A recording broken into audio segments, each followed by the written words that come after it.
I give the call to the member for Blair. Thank you, Mr Speaker. It shouldn't have been beyond the wit and wisdom of the Prime Minister to make this a unifying moment in this country, to legislate to create history.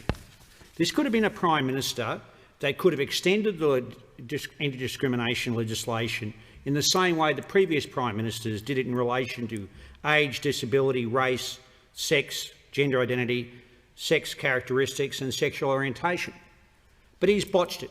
He absolutely has botched it when it comes to this issue. On this Australian continent, for tens of thousands of years, there were multi-spiritual, multilingual people walking this earth. And they were there at the time of colonial settlement. And people came here in this country, many of them forced, but they came with their religious discrimination ideas and the religious preferences. And it's not that long ago in this country that Protestants and Catholics fought bitterly, and we had terrible signs up that people couldn't be employed if they were a Catholic or a Protestant. Indeed, in my first job in the law, I was the first Protestant to ever be employed in a Catholic law firm. But this Prime Minister has absolutely blown it. Like many on this side, and I'm sure many on the other side, I've consulted with religious leaders at the state level and locally, the Catholic community, the Anglican community, the Uniting Church community, the Baptist community, the Pentecostal community, Presbyterian, Church of Christ, many. I've discussed these issues with people from the Muslim and Hindu communities as well in my area.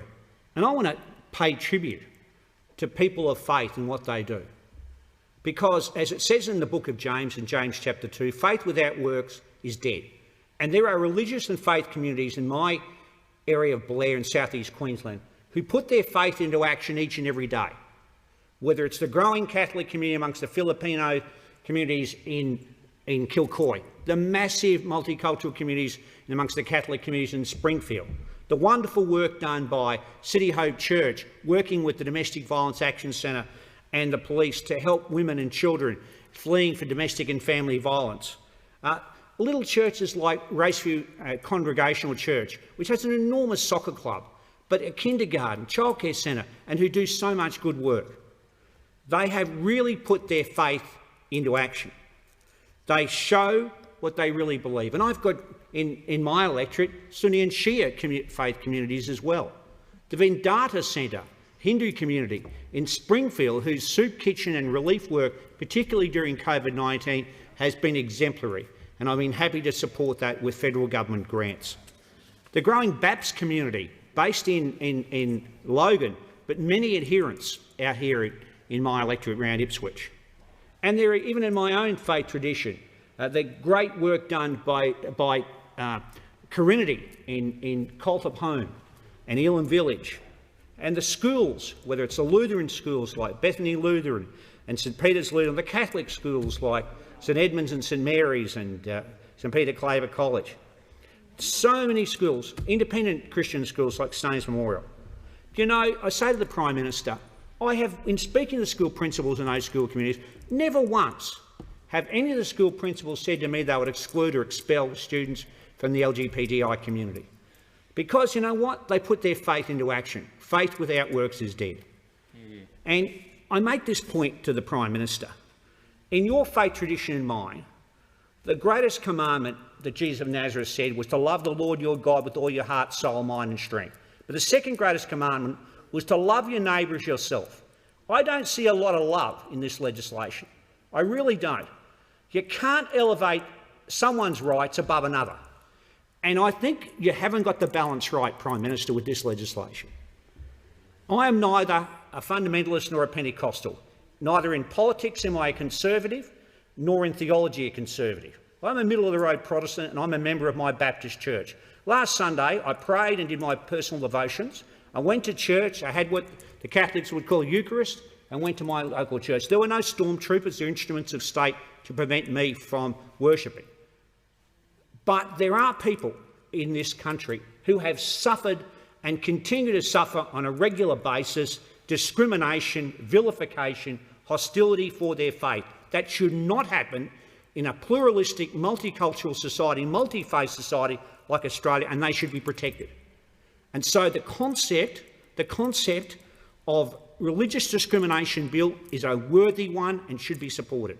But you cannot elevate someone's rights and diminish others, and that's simply not good enough. And the Prime Minister has missed his moment. He announced in December 2018, 3 years ago, that he would introduce legislation early 2019 before the last federal election. He failed to do it. He failed to do it. And what have we got here? Right at the end of this parliamentary term, we have a Prime Minister trying to ram legislation through without giving the parliamentary committees that examine this, Human Rights Committee and the Senate Legal and Constitutional Affairs Committee, the period of time they needed to examine it. It's rushed through.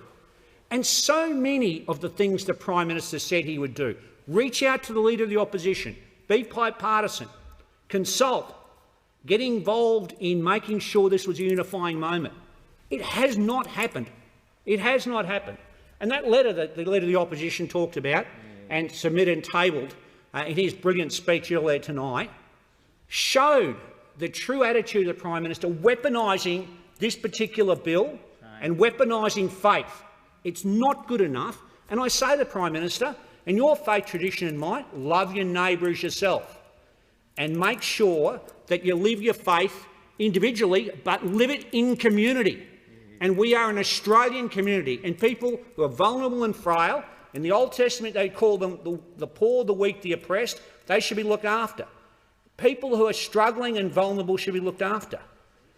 In our faith tradition, we look after people, we accept people because they are all children of God, whether in the LGBTI community or the people like myself who went to church, who lives in a heterosexual marriage. We are all God's children and should be protected from discrimination.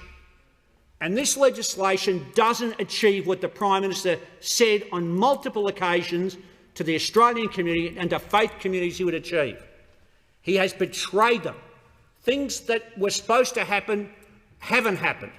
He hasn't worked with the opposition. He hasn't consulted with the states and territories. That's the evidence that came up before the parliamentary inquiries. He hasn't legislated like he said he was going to be in a timely way. This legislation here tonight has lots of flaws. There are clauses that the parliamentary inquiries have referred to. There are submissions from the Sikh community, from the Law Council, from a whole range of other Uniting Church and a whole range of other churches and other organisations, the LGBTI community and law groups as well, who have been critical and talking about the flawed aspects. There's problems in Section 7, Section 9, Section 15, Section 11 and Section 12 in this legislation. There are major problems of constitutionality, of the fact that they could end up discriminating people worse, of discrimination in terms of the poor and the weak and the vulnerable in terms of disability. There are issues of professional bodies being overridden. There's issues of state and faith-based communities where a minister has power, and I can say this as someone who's a Baptist, who's really concerned with the issues of state and church not connecting in a way so that people of faith can live their lives freely. There's ministerial determinations here in this legislation which really affect faith communities and individual organisations and individuals to their detriment potentially. There's constitutional issues as well. There's workability issues. And the Prime Minister has not adhered to what he said he would do. He has not been true to his word with this legislation. So I say to the faith communities that listened to him and that believed him, you have been let down by a Prime Minister that has not done what he said he would do. He has not looked after those people and he has not brought this country together. Sure, we need to make sure, and an Albanese Labor government would do it. We have a long-standing commitment on this side of politics to legislate to prevent discrimination against people of faith, and an Albanese Labor government will do it. But we will also make sure that those schools that I listed in my electorate and elsewhere would have the right to prefer people of their faith and religious ethos in terms of employment. Because if a Jewish school wants to employ Jewish teachers, or a Catholic school, Catholic teachers, that should be okay. But everyone knows, you go to any school and any electorate in the country, there are people of different faiths and no faiths whatsoever. What we can't do is kind of do a sort of the code of conduct type thing that's in this legislation that's contemplated. And we saw an expression of that in my home state with City Point. That was a disgraceful abuse of Scripture and a distortion of the Christian faith, a distortion of the words of St Paul in 1 Corinthians as well. They have absolutely distorted that. That is not loving your neighbour as yourself. To love your neighbour as yourself is not to discriminate against people in the LGBTI community. They are all God's children and should be cared for and loved and respected accordingly, because everyone has value. And that is a scriptural point as well. So when it comes to these issues, the Prime Minister has let us down. Let faith communities down, let the LGBTI communities down as well. So there are amendments that should be passed. And I urge those moderates and the crossbench and others to pass these amendments. Why shouldn't we have an anti-vilification clause in relation to this issue? Why shouldn't we? It's absolutely important that it happen. Why shouldn't we clarify situations in terms of home care service providers not being able to discriminate on the basis of religious belief or activity in the provision of services we do in aged care, residential aged care? I spent, as I mentioned in the speech earlier today, I spent 14 years in the Board of Corinity. We ran aged care homes all around Queensland. And I acted as a lawyer for aged care providers. And we don't discriminate, and Labor government made sure you didn't discriminate on the basis of religion and issues like that when we were last in government. You shouldn't be allowed to do that, and these amendments that Labor's proposing would prevent that in relation to in-home care service provision. And I urge those opposite to have a look and make sure they delete Section 38, subsection 3 of the Sex Discrimination Act and the consequential amendment. We've got to make sure that City Point never happens again. We've got to make sure that religious schools cannot discriminate against students on the basis of sexuality, gender identity, marital or relationship status or pregnancy in relation to the provision of education or training. And why should they be allowed to do it? With federal and state government funding, with people in the community sending their children to those schools because of the values and ethos and morality and want their kids to get a good education. Every child should have the right to go to a fantastic state or public school, but parents have the right to send their kids to the schools they want to do. But when they send them to those schools, they want to make sure that those kids respect and love and care for one another. Now, faith, hope and love are the greatest virtues. And that's what St Paul said. And he didn't do a City Point.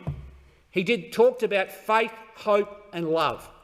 And this legislation should be about that, and that's what discrimination legislation.